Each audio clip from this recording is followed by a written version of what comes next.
Hello दोस्तों। Meditation के benefit के बारे में तो हम सभी ने सुना होगा। तो मेडिटेशन को हम इफ़ेक्टिव कैसे बनाएं, ये समझने के लिए हमें ये समझना होगा कि मेडिटेशन से हम क्या अचीव करना चाहते हैं और मेडिटेशन के थ्रू हमारी क्या एक्सपेक्टेशन होनी चाहिए। तो दोस्तों, अगर हम अपनी लाइफस्टाइल को देखें तो हम दिन भर डिफरेंट डिफरेंट सोर्सेज के थ्रू कुछ ना कुछ हम नॉलेज गेन करते रहते हैं और जिसकी वजह से हम कांस्टेंट थिंकिंग में हमेशा बने रहते हैं। ऐसा होने से हमारा माइंड पूरी तरीके से क्लटर्ड होता है और हम किसी भी चीज़ पे फोकस नहीं कर पाते हैं। उदाहरण के तौर पे अगर आप देखें तो आप अपनी जॉब के बारे में, अपने प्रमोशन के बारे में कई बार सोचते हैं कि इस बार आपका प्रमोशन होगा या नहीं होगा।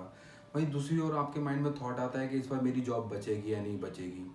तो अगर आप ये देखें कि ये दोनों ही थॉट अपने आप में बहुत ही कॉन्ट्राडिक्टरी हैं और दोनों ही थॉट आपके अंदर एंजाइटी और स्ट्रेस पैदा करते हैं।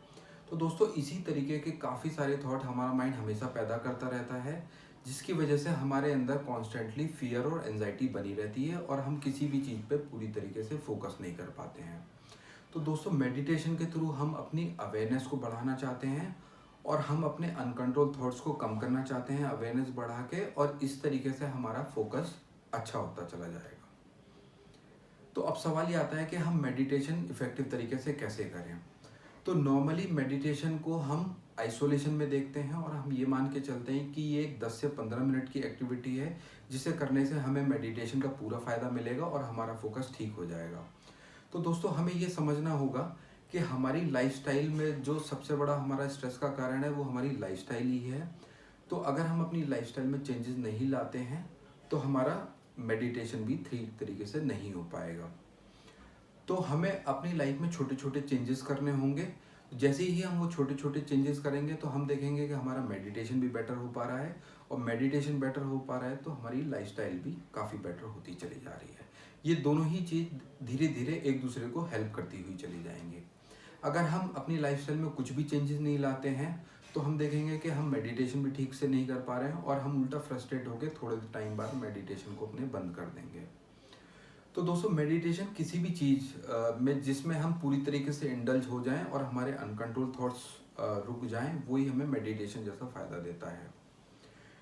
तो इसकी शुरुआत हम छोटी छोटी चीज़ों से कर सकते हैं कि जैसे अगर हम खाना खा रहे हैं तो सिर्फ खाना खा रहे हैं, हमारा कोई टीवी नहीं होना चाहिए, कोई मोबाइल नहीं होना चाहिए, और हम खाने के एक एक निवाले का पूरी तरीके से स्वाद लेके खा रहे हैं। कहने का मतलब ये है कि हमारी दिन भर की जितनी भी एक्टिविटी हैं हम उन्हें पूरी तरीके से ऑब्जर्व करें, और इस तरीके से अगर हम सारे दिन भर की एक्टिविटी को ऑब्जर्व करेंगे तो हम देखेंगे कि हमारा फोकस बढ़ रहा है और हम अपना मेडिटेशन भी अच्छे तरीके। तो अब बात आती है कि हम मेडिटेशन कैसे करें। तो मेडिटेशन करने के लिए आपको कहीं भी एक ऐसी जगह बैठ जाएं जहाँ पे आप 10 से 15 मिनट या आधा घंटे, जितनी देर भी आप करना चाहते हैं, आपका कोई डिस्टरबेंस ना हो, और वहाँ पे आप किसी भी एक कंफर्टेबल पोस्चर में बैठ जाएं अपनी आंखें बंद करके, और सिर्फ आपको अपनी सांसों पे ध्यान देना है। सांसों पे ध्यान देते टाइम सिर्फ आपको इतना देखना है कि सांस आपके अंदर आई तो अंदर आई और बाहर गई तो बाहर गई। सिर्फ इतना ही ऑब्जर्व करना है, और साथ में आपको ये भी देखना है कि आपकी सांस लंबी है तो लंबी है और छोटी है तो छोटी है। इसमें आपको ये नहीं करना है कि अगर छोटी है तो उसको आप लंबा करने की कोशिश कर रहे हो, लंबी है तो छोटी करने की, आपको जस्ट ऑब्जर्व करना है। ऐसा करते करते कई बार ऐसा होगा कि आपका ध्यान इधर उधर चला जाता है, तो उसमें आपको परेशान होने की ज़रूरत नहीं है। जैसे ही आपका ध्यान फिर से वापस आपकी ब्रीदिंग पे आ जाता है तो आपको फिर से अपनी सांसों पे ध्यान देना है। कई बार ऐसा होगा कि आप कोशिश कर रहे हैं लेकिन ध्यान आपका वापस सांसों पे नहीं आ पा रहा है, तो उस केस में आपको क्या करना है कि आप 8 से 10 बार तेज़ी से सांसें लेना शुरू करें, और जैसे ही आपका ध्यान फिर से वापस ब्रीदिंग पे आ जाए तो फिर से आप नॉर्मल ब्रीदिंग स्टार्ट कर दें और ब्रीदिंग पे फोकस करना स्टार्ट कर दें। कई बार ऐसा भी होगा कि 2 से 3 दिन तक आप सांसों पे ध्यान लगा ही नहीं पा रहे हैं और आपका मन इधर उधर भटक रहा है, तो उसमें भी परेशान होने की ज़रूरत नहीं है। ऐसा भी बहुत सारे लोगों के साथ होता है। वो डिपेंड करता है कि आपकी उन दिनों लाइफस्टाइल कैसी चल रही है। बट आप रेगुलर प्रैक्टिस करते रहें तो आप देखेंगे कि धीरे धीरे आपका मेडिटेशन हो पा रहा है और आपका जो स्ट्रेस है, जो आपकी लाइफस्टाइल है, वो भी बेटर होती जा रही है। तो दोस्तों, मेडिटेशन करते टाइम पे एक हमारे दिमाग में सवाल आता है, क्या पोस्चर इम्पॉर्टेंट है? क्योंकि जब भी हम मेडिटेशन करने के लिए बैठते हैं तो हमारी कमर में दर्द स्टार्ट हो जाता है। तो दोस्तों, ये समझने के लिए हम एक छोटा सा एक्सपेरिमेंट करके देख सकते हैं। हम अपनी लाइफ के बारे में कुछ नेगेटिव सोचें फेस अप करके 30 से 40 सेकेंड, और ऐसे ही हम कुछ अपनी लाइफ के बारे में पॉजिटिव सोचें फेस डाउन करके। तो दोनों ही केस में हम देखेंगे कि हम कनेक्ट नहीं कर पा रहे हैं और हमें ऐसा सोचने में दिक्कत सी महसूस हो रही है। तो इसका क्या मतलब है कि हमारा बॉडी पोस्चर भी हमारे माइंड के थिंकिंग पैटर्न को इन्फ्लुएंस करता है। तो इसलिए कहा जाता है कि आप अपनी कमर और गर्दन सीधी रखें जब भी मेडिटेशन करें, वो आपका एक एक्टिव पोस्चर होता है।